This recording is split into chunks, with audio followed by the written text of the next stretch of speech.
Hello students, कैसे हैं सब बेटा। आज हम ह्यूमन रिसोर्स मैनेजमेंट का जो हमारा प्रमोशन डिमोशन का टॉपिक चल रहा था उसको कवर कर रही हैं। हमने प्रमोशन का टॉपिक कवर कर लिया था। आज हम डिमोशन, ट्रांसफ़र एंड सेपरेशंस हैं जो वो कवर करेंगे। तो फर्स्टली जैसे प्रमोशन हमने डिस्कस किया था, तो डिमोशन होता क्या है। Demotion is just opposite to promotion. That is in demotion the employee is shifted to a job lower in the status, grade and responsibilities. उसमें हमने कहा था employee is shifted to the higher job in where status, more status, higher grade and higher responsibilities होती है। इसमें lower होती हैं सारी चीज़ें, स्टेटस भी लोअर हो जाएगा, ग्रेड भी लोअर हो जाएगा और बंदे की रिस्पॉन्सिबिलिटी भी पहले से कम हो जाएगी डिमोशन में। Demotion refers to the lowering down of the status, salary and responsibilities of an employee. When an employee is demoted, जो इसका his pride suffers a more severe jolt than it does when he is surprised by his junior। तो जब अब उसको जो है demotion की जाती है तो सबसे ज़्यादा उसको हर्ट करती है, क्योंकि उसको अपने जूनियर के अंडर काम करना पड़ता है जब उसके लेवल पे। Some managers hesitate to demote करने में जो है वो हेजिटेट करते हैं। They prefer to discharge him, उसको निकाल देना पसंद करते हैं एज़ कम्पेयर टू उसको डिमोट करना या उसकी लोअर डाउन करना जॉब को, क्योंकि उसको वो एक्सेप्ट नहीं कर पाता। कॉजेज़ ऑफ डिमोशन, डिमोशन के क्या कारण हैं। इनएडिक्वेसी है ऑन द पार्ट, बंदा जो है अपनी जॉब को परफॉर्म नहीं कर पाता, उसका एटीट्यूड कैपेबिलिटी है जो उस जॉब के लिए सफिशेंट नहीं है। डिमोशन में रिजल्ट फ्रॉम ऑर्गेनाइजेशनल स्टाफ को रिड्यूस करना है हमने किन्हीं कारणों से, इसलिए हम डिमोशन कर रहे हैं। डिमोशंस में भी यूज्ड एज डिसिप्लिनरी एक्शन है, किसी ने गलत किया है कुछ, उसको पुनिश करने के लिए भी हो सकती है। If there is a mistake है या फिर स्टाफिंग में मिस्टेक है, गलती से हम उस बंदे को प्रमोट कर दिया था तो दोबारा उसको डिमोशन कर रही हैं। When because of A change in technology के कारण, मेथड्स और प्रैक्टिसेस में चेंज होने के कारण जो पर्सन है वो उनको काम नहीं करवाया जा सकता, या उनकी इल हेल्थ के कारण उनसे वो काम नहीं करवाया जा सकता जिस पोजीशन पे वो हैं, तो कई बार उनकी डिमोशन है जो की जाती है। These are the causes of demotion. इसके बाद बेटा आपके पास है डिमोशन पॉलिसी क्या होती है। जैसे प्रमोशन पॉलिसी होती है उसी तरह से demotion policy human resource personal department है जो उसमें होती है। तो डिमोशन जो है बहुत हार्मफुल है एम्प्लॉयज़ के लिए, उसके मॉरल के लिए।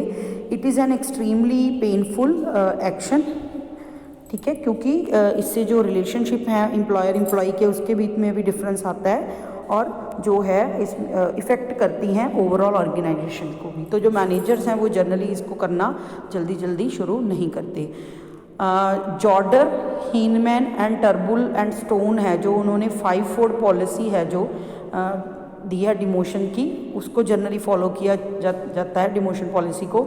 अ clear list of rules along with punishable offence, जो है वो पहले से लिस्ट बनी होनी चाहिए कि इस जो है इनकी सज़ा डिमोशन है। एनी वायलेंस भी इन्वेस्टिगेटेड, जब भी किसी के अगेंस्ट वायलेंस है तो उस जो मुद्दा उठता है कोई भी, तो उसकी प्रॉपर इन्वेस्टिगेशन की जानी चाहिए कॉम्पिटेंट अथॉरिटी के द्वारा। Third, in case of violations अगर होती हैं, it is better to state the reasons क्या थे। तो पुनिटिव स्टेप लेने से पहले उसके रीजंस हैं उनको एलेबोरेट करना ज़रूरी है। Next, once violations are proved, जब हो जाती हैं, there should be a consistent and equitable behaviour है जो होना चाहिए, सभी को पेनलाइज करना चाहिए जितने बंदे इसमें इन्वॉल्व थे। There should be enough room for review, review के लिए रूम होना चाहिए, मतलब अगर आप चेंज करना चाहते हो अपने डिसीजन को या उसको, तो वो होना चाहिए। Demotions have a serious impact on the need fulfilment, needs for esteem and belongingness जो बंदे की हैं वो फ्रस्ट्रेट हो जाता है, उसके बिहेवियर में चेंज आती है। तो डिमोशंस जो है there may be complaints, emotional turmoils, inefficiency, resignations हैं जो हो सकते हैं अगर हम जनरली डिमोशन है जो करते हैं। तो ये था ओवरऑल डिमोशन। तो मैनेजर्स जो हैं वो प्रेफर करते हैं कि बंदे को डिस्चार्ज कर दिया जाए एम्प्लॉयज़ को, रेदर देन कि प्रॉब्लम फेस की जाए डिमोशन करके ऑर्गेनाइजेशन में। ये था डिमोशन का टॉपिक। इसके बाद आपके पास टॉपिक है बेटा ट्रांसफ़र। हम ये जो सारी बातें कर रहे हैं बेटा ये इंटरनल मोबिलिटी की कर रहे हैं, इंटरनली हम एम्प्लॉयज़ हैं जो उनको मूव कर रहे हैं, बाहर से कोई बंदा जो है उसको नहीं ला रहे या उसको नहीं कर रहे। तो नेक्स्ट है ट्रांसफ़र। ट्रांसफ़र क्या होती है, एक जगह से दूसरी जगह बंदे को ट्रांसफ़र कर देना। It transfer is a change in the job assignment एक पर्सन की। It is the movement of an employee from one job to another without involving any substantial change in, ना उसकी ड्यूटीज़ में जनरली चेंज आता है, ना responsibility में, ना स्टेटस में, ना कंपनसेशन या पे में उसकी कोई चेंज आता है, सेम लेवल की जॉब में ही उसको शिफ्ट किया जाता है। A transfer does not employee any ascending promotion या डिमोशन उसमें इन्वॉल्व नहीं होती, तो ना ही स्टेटस में चेंज है, ना रिस्पॉन्सिबिलिटी में, ना पे में। फिलिपो की डेफिनेशन दी है ट्रांसफ़र की, transfer is a change in job where the new job is substantially equal to the old in terms of pay, status and responsibility के बीच में जो जॉब है वो सेम रहेगी एज कम्पेयर टू जो ओल्ड वाली जॉब थी इन केस ऑफ ट्रांसफ़र। उसके बाद है ट्रांसफ़र क्यों की जाती हैं, कुछ पर्पस दे रखे हैं ट्रांसफ़र के। फर्स्ट है to meet the organisational requirements, तो ऑर्गेनाइजेशन की कुछ ऐसी रिक्वायरमेंट हैं, कुछ ऐसी डिमांड है कि कुछ बंदों को जॉब है जो असाइन करके राइट पर्सन को राइट जॉब पे किया जाए, तो इसलिए या कोई टेक्नोलॉजी में चेंजेस आई हैं, इसलिए ऑर्गेनाइजेशन में ज़रूरत है कि बंदों को एक डिपार्टमेंट से दूसरे में या एक जॉब से दूसरे में या एक ब्रांच से दूसरे में शिफ्ट किया जाए।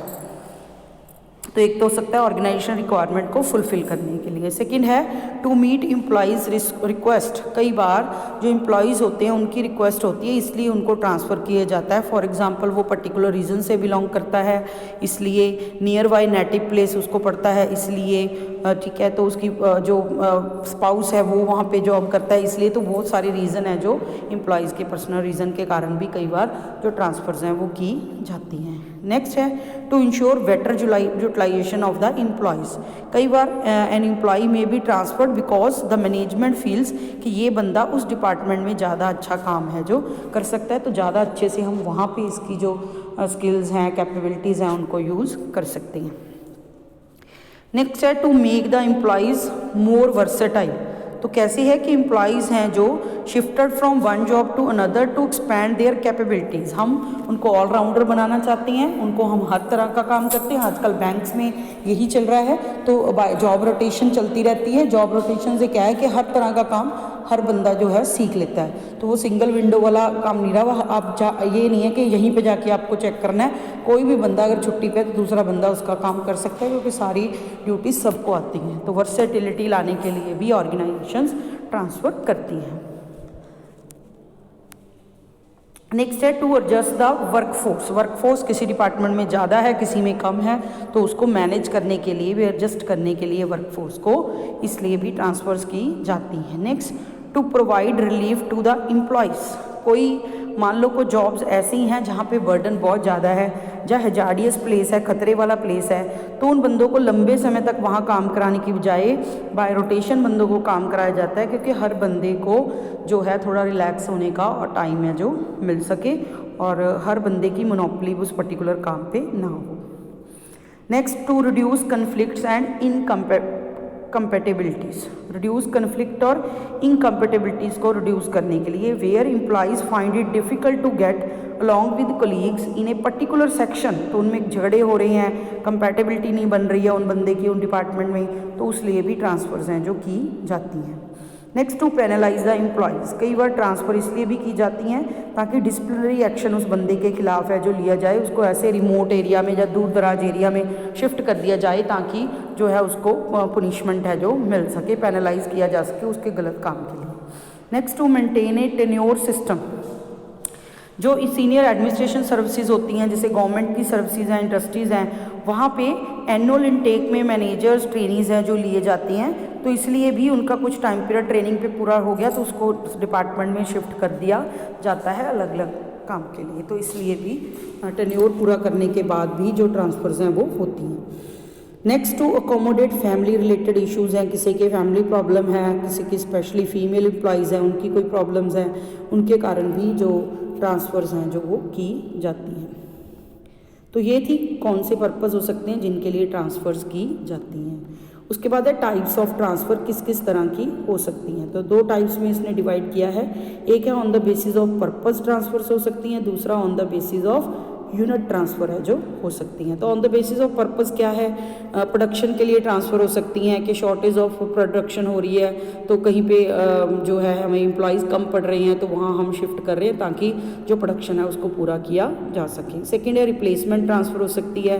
रिप्लेसमेंट ट्रांसफ़र है कि एक सीनियर पर्सन जो है उसको रिप्लेस कर दिया जाए, जूनियर एम्प्लॉय की तरह न्यू एम्प्लॉय की जगह कोई आ रहा है उसको किया जाए, तो इसलिए भी ट्रांसफ़र है जो की जाती हैं ताकि लेटर को वहाँ पे शिफ्ट करके सेम काम करवाया जा सके। तो रिप्लेसमेंट के लिए भी कई बार ट्रांसफ़र की जाती हैं। वर्सेटिलिटी ट्रांसफ़र्स वो ऑल ओवर राउंड है कि उनको कॉम्पिटेंट बनाया जा सके, उनको हर तरह की स्किल सिखाई जा सके, इसलिए भी ट्रांसफ़र है जो की जाती हैं।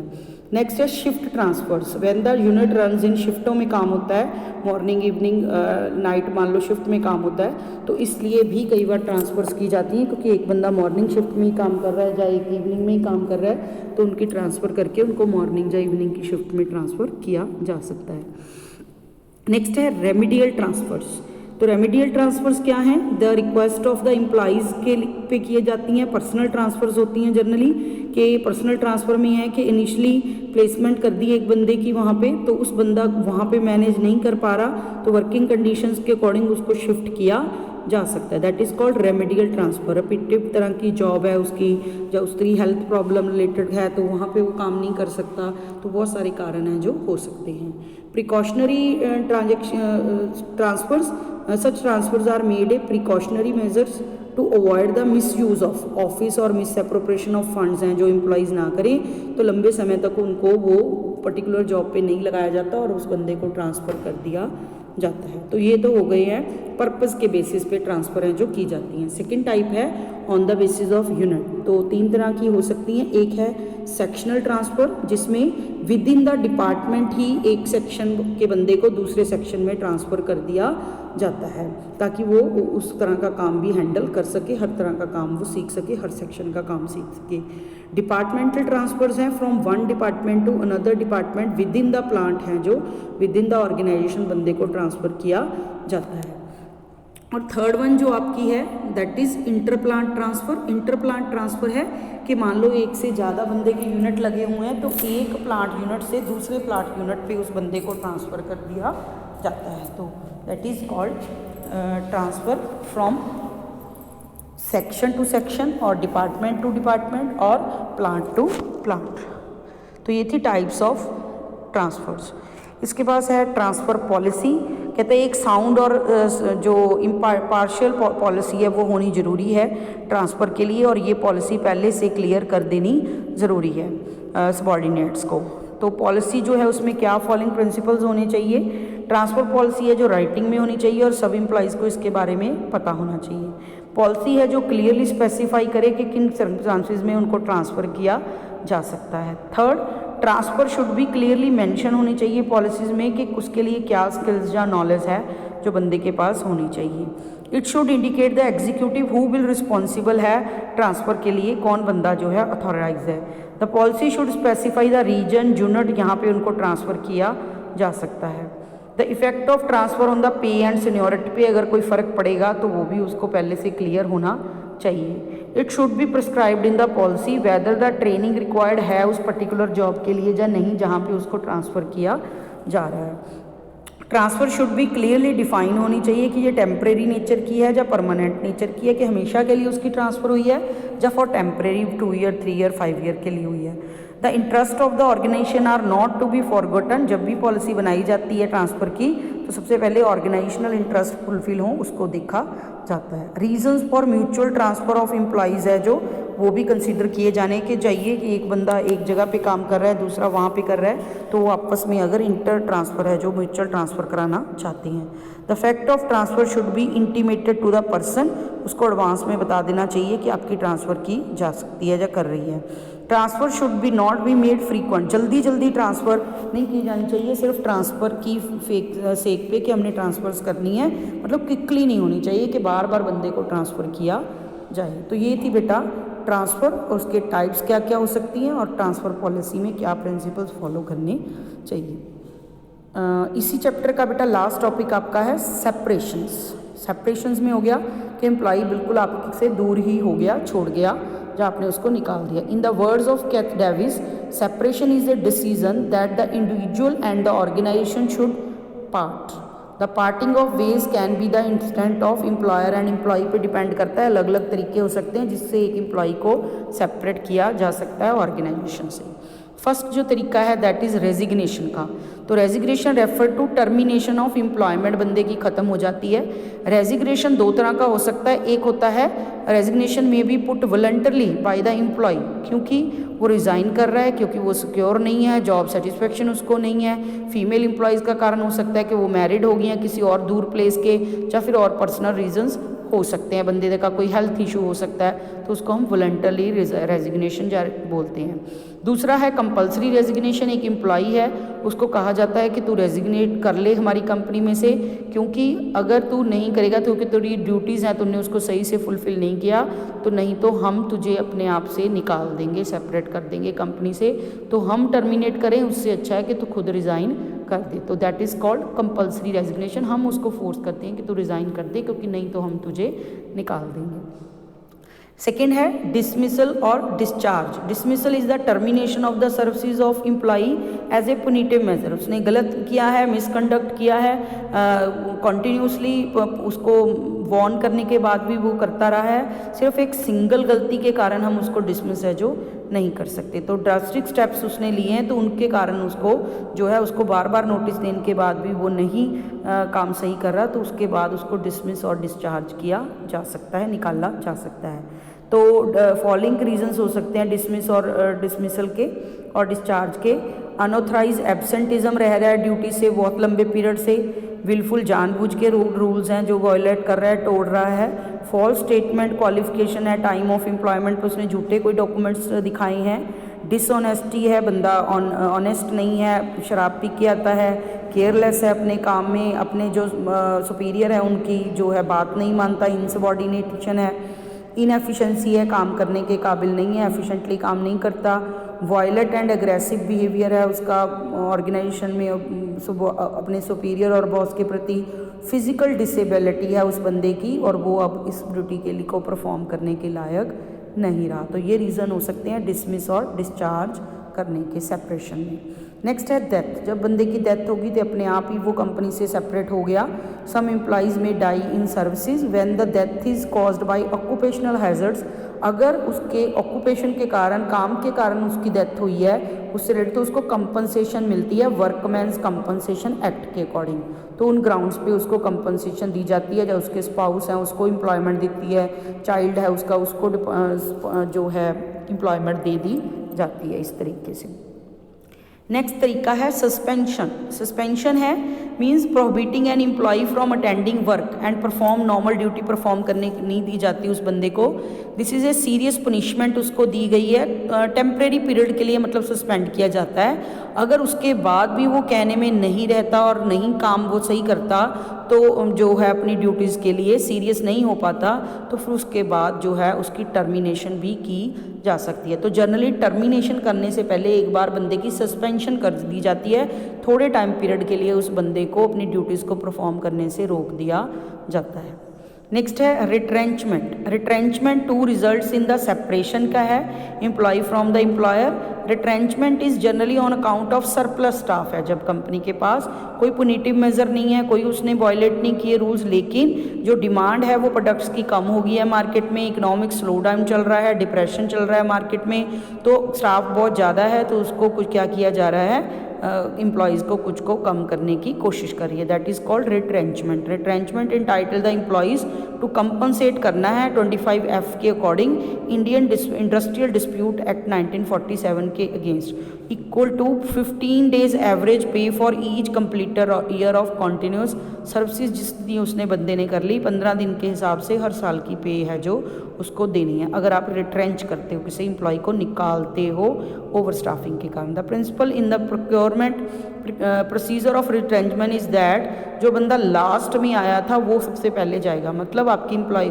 ऑर्गेनाइजेशन में 15 बंदे काम करते हैं, आपने 2 बंदे निकालने हैं, वो निकाले जाएंगे जो सबसे लास्ट में कंपनी को जिन्होंने ज्वाइन किया है। मतलब लास्ट कम फर्स्ट गो, क्योंकि वो सबसे ज़्यादा लंबे समय से कंपनी के साथ नहीं जुड़ा हुआ। अगर कंपनी दोबारा से डिमांड करती है लोगों की, दोबारा वैकेंसी निकालती है, फिर से उसको ज़रूरत पड़ेगी एम्प्लॉय की, तो जो रिट्रेंच्ड हुए एम्प्लॉयज़ हैं पहले उनको मौका दिया जाएगा। लास्ट वन है सेपरेशन में ले ऑफ। ले off is a temporary separation है, जैसे सस्पेंशन है वो भी टेम्परेरी होता है, लेकिन वो पुनिटिव मेजर है, पनिशमेंट देने के लिए हमने किया है। लेकिन जो ले ऑफ है it is a temporary separation of the employee from his employer at the instant of that letter without any prejudice to the former. तो कोई भी इसमें गलती किसी की नहीं है, लेकिन सिचुएशन ऐसी है जिसके कारण उसको कुछ समय के लिए ले ऑफ किया जाना है। Lay off means the failure, refusal और inability of an employer on account of coal नहीं है उसके पास, पावर नहीं है, रॉ मटेरियल ख़त्म है, ठीक है, स्टॉक का अकोमोलेशन नहीं है, ब्रेक डाउन हो गई है मशीनरी की, तो ऐसे रीज़न हो सकते हैं जिसके कारण ले ऑफ किया जाता है एम्प्लॉयज़ को। तो ये lay off is resorted to as a result of some bona fide reasons के कारण हुआ है जो एम्प्लॉयर के कंट्रोल में नहीं है। The employees are lay off at the instant of the employer, तो उनको कंपनसेशन मिलेगी जो लेड ऑफ का जितना टाइम पीरियड है। सेक्शन 25 इंडस्ट्रियल डिस्प्यूट एक्ट 1947 के according it is mandatory on the part of the employer to pay compensation for all the days of the lay off, जितना रहा है उसके के लिए वो पे करेगा। जो कंपनसेशन है half of the normal wages है जो उसके बराबर की जानी है जितने टाइम पीरियड के लिए उसको ले ऑफ किया गया है। एज सुन एज जब ले ऑफ का लिफ्ट हो गया, मशीनरी ठीक होगी उनकी, जब स्टॉक आ गया तो एम्प्लॉयज़ को रिकॉल किया जाएगा, वापस बुलाया जाएगा। सीनियरिटी सिस्टम यूजली फॉलो होता है, जो सबसे पुराना बंदा है उसको सबसे पहले, मान लो एक एम्प्लॉय में 100 बंदा काम करता है एक ऑर्गेनाइजेशन में, तो पहले उन्हें 20-20 करके बंदे बुलाने हैं, तो पहले सबसे पुराने 20 बंदे बुलाएंगे, फिर उससे पुराने, ऐसे करके उससे नए, फिर उससे नए, इस तरह से बुलाए जाएंगे। तो इस केस में ले ऑफ में वो दोबारा एम्प्लॉय को जब सिचुएशन ठीक हो जाती है तो बुला लेते हैं। तो ये था आपका ले ऑफ। तो ये था बेटा आपका ओवरऑल चैप्टर, प्रमोशन क्या होती है, डिमोशन क्या है, ट्रांसफ़र क्या है और सेपरेशंस क्या है। तो मिलते हैं बेटा नेक्स्ट वीडियो में।